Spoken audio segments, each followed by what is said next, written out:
Halo teman-teman investor semuanya, ketemu lagi dengan Roy di sini dan di video kali ini kita bahas lagi saham dan kali ini giliran saham IPO ya kita akan bahas, yaitu sahamnya Bersama Mencapai Puncak. Wih, nama PT-nya keren banget dengan kode emiten baik ya teman-teman. Jadi kode emitennya BAIK, baik. Siapa ini? Ini adalah perusahaan yang punya brand ayam goreng Nelongso. Ini ayam goreng yang cukup terkenal di daerah Jawa Timur, khususnya Malang dan Surabaya. Disclaimer on dulu bahwa konten ini sifatnya investment research, tidak diajarkan jual beli maupun menjatuhkan stakeholders tertentu. So, mari kita mulai dengan satu slide dulu ya. Pandangan saya bahwa saya nggak kebayang 7 tahun yang lalu tuh banyak UMKM akan masuk bursa. Tentu saja ini dorongan dari banyak stakeholders, khususnya dari bursa itu sendiri, ingin semakin banyak perusahaan yang masuk ke dalam pasar modal gitu ya. Akhirnya kita ketemu seperti emiten Teguk, Raffi, ya Kebab.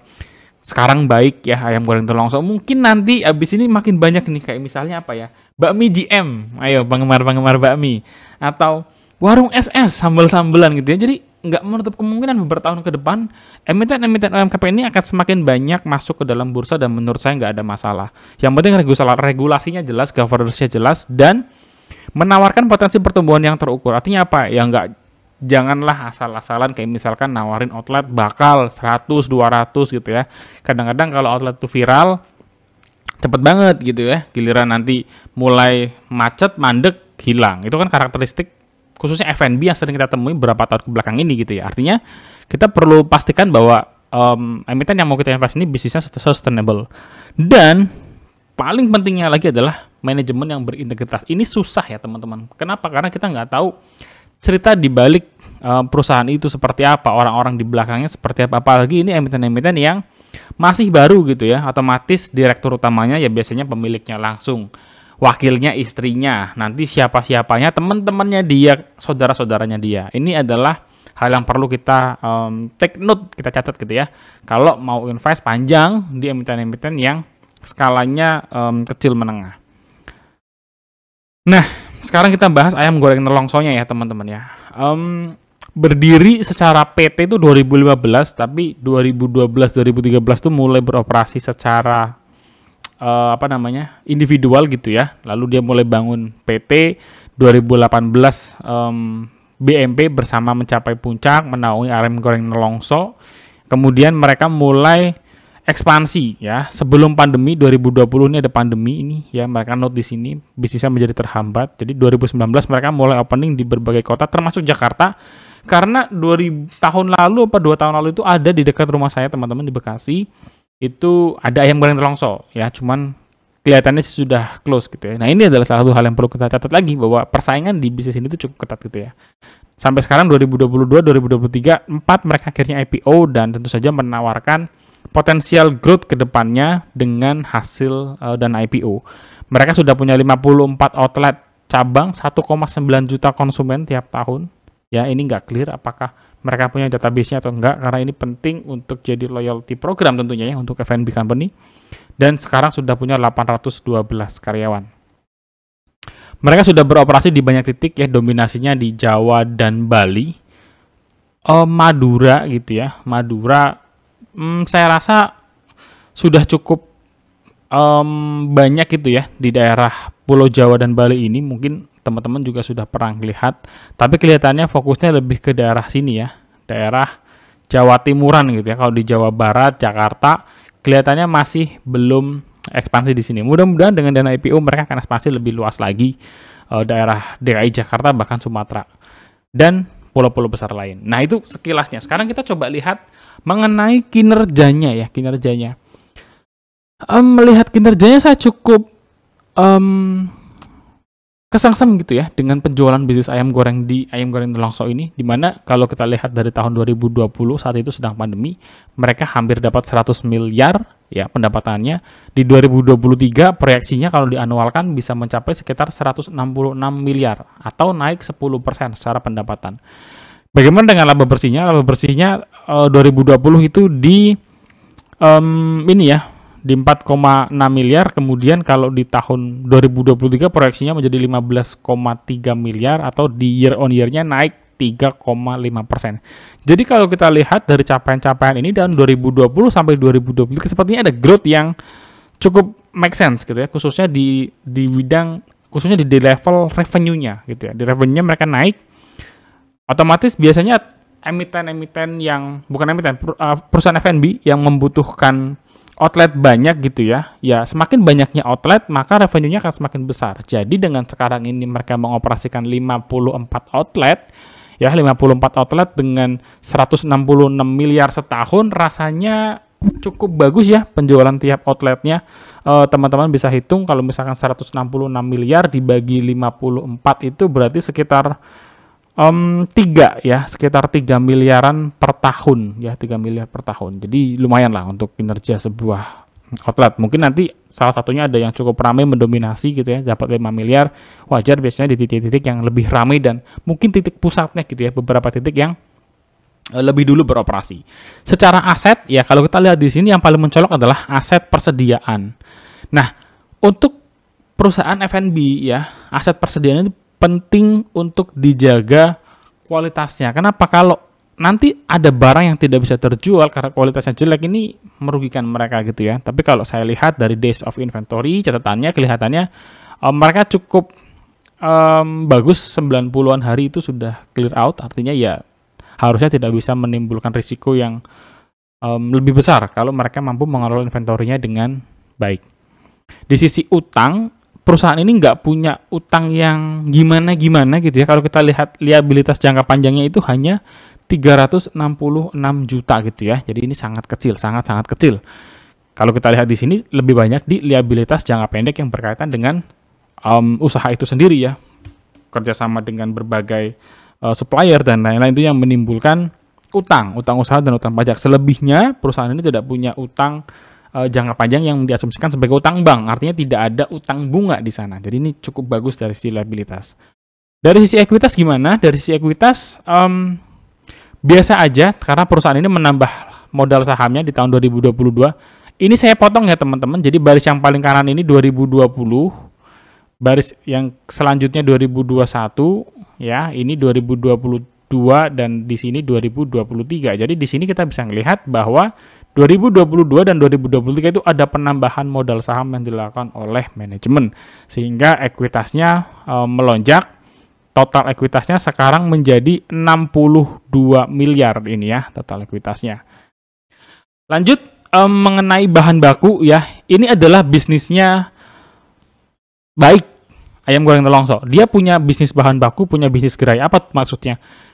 Ayam goreng Telongso ini sebagian ada yang formatnya franchise teman-teman ya, ada format franchise atau kemitraan. Jadi ketika model kemitraan, biasanya kan dia membayar di depan nominal kemitraan, license dan lain-lain gitu ya. Nah, perusahaan kemitraan ini akan mendapatkan bahan baku semuanya, nggak mungkin semuanya atau nggak bergantung dari kesepakatan kontrak gitu ya, berasal dari si pemilik license. Artinya dalam hari ini Ayam Goreng Telongso PT Baik ini bersama Mencapai Puncak akan memberikan ayamnya, bumbunya, minyaknya dan lain-lain kepada si pengelola kemitraan ya, si pengelola kemitraan. Nah, itu kalau kita lihat sekitar jumlahnya 50-50, 65-35 lah ya kelihatannya ya dari bisnisnya ini ya.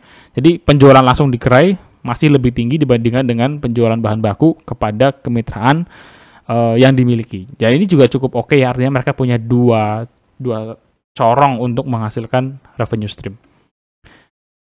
Oke, selanjutnya kalau teman-teman tertarik kapan tanggal pelaksanaannya, sahamnya akan mulai dilakukan penawaran umum ya di tanggal 2 sampai 12 Februari ya. Masa book buildingnya sudah lewat. Nah, sekarang tinggal masa penawaran umum, harganya 278 dan akan dilepas sebanyak 20% atau setara dengan 225 juta lembar saham senilai 62,5 miliar gitu ya. Buat investor yang ikut dalam IPO ini juga akan kedapatan waran 1:1. Jadi kalau kita dapat 10 lot, kita akan dapat waran juga sejumlah yang sama.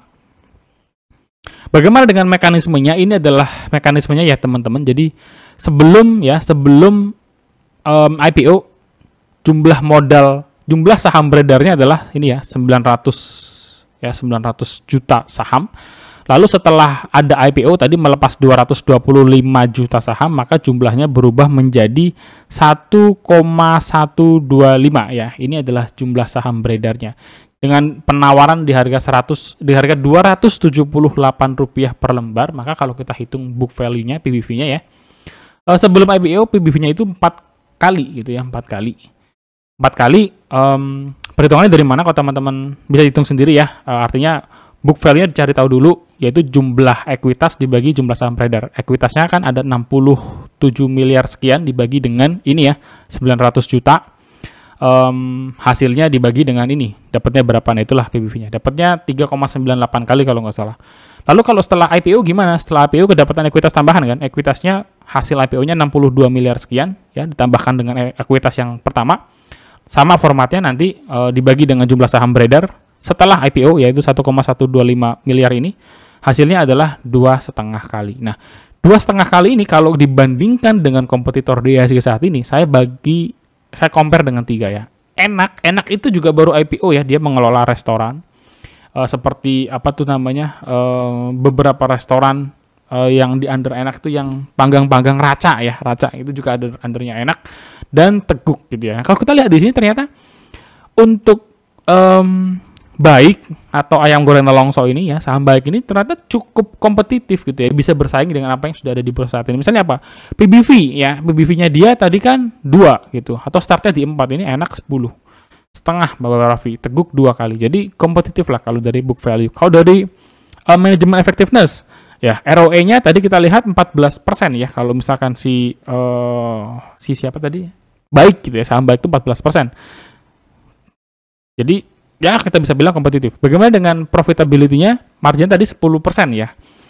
Margin 10% atau 9,% itu lebih baik dibandingkan dengan kompetitor yang ada di IHSG saat ini. Jadi menurut saya saham Baik ini menawarkan opportunity yang cukup baik lah. Jadi ketika dia dibandingkan dengan emiten yang sudah ada di IHSG, valuasinya oke, dan secara pertumbuhan juga profitability kelihatan bisa bersaing dengan yang lain. Cuman kembali kepada concern saya terhadap emiten-emiten UMKM, kita harus mewaspadai faktor risikonya. Apalagi kalau teman-teman berpikir investor jangka panjang.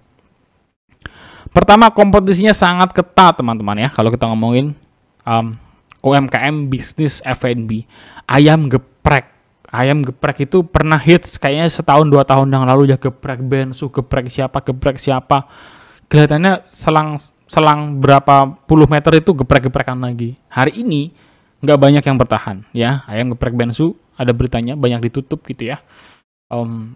Sebaliknya, kalau mereka mampu bersaing dengan bagus, maintain jangka panjang, ya beritanya dia jadi seperti ini ya. Bakmi GM dia bisa 60 tahun berdiri masih tetap sustain bisnisnya. Nah, ini hal yang kita expect dari emiten-emiten yang sudah masuk di bursa tuh harusnya punya potensi, sudah kena screening gitu ya oleh regulator untuk bisa seperti the next Bakmi GM. Jadi kendala selanjutnya adalah kalau misalkan mereka ini stagnan ya, selera masyarakat kita itu cepat berubah. Tadi ayam geprek dan lain-lain. Sekarang misalnya ayam goreng Nelongso sambelan pedes-pedesan gitu ya. Tapi bisakah ini menyesuaikan selera masyarakat? Ini yang harus jadi perhatian juga untuk investor jangka panjang. Terakhir, menurut saya satu resiko dari perusahaan yang F&B ini adalah ini kok menurut saya bukan tipikal bisnis yang mudah menaikkan harga ya gitu ya. Kalau misalkan harganya sekarang 20 besok jadi 25 atau 23, 22 itu kayaknya pengunjung tuh cukup kaget gitu ya, meskipun kenaikannya hanya 2.000, 3.000 gitu ya. Mungkin ini persepsi saya bahwa dalam bisnis yang sifatnya resikonya persaingannya sangat ketat gitu ya. Sehingga ketika ada kenaikan harga itu pelanggan cukup sensitif jadinya. Selanjutnya teman-teman mengenai penggunaan dana ya. Kalau untuk penggunaan dana ya, pertama mereka mau pakai 3,48% untuk membeli mesin dan kendaraan operasional gitu ya, supaya lebih optimal. Jumlahnya juga nggak terlalu gede. Yang kedua, 10,16% mereka pakai untuk perpanjangan sewa outlet lama untuk mendukung ekspansi bisnis gitu ya. Jadi jumlahnya nggak terlalu gede ya untuk yang 10,16% ini untuk ekspansi bisnis, 18 outlet lama dengan nilai kurang lebih 5,6 miliar.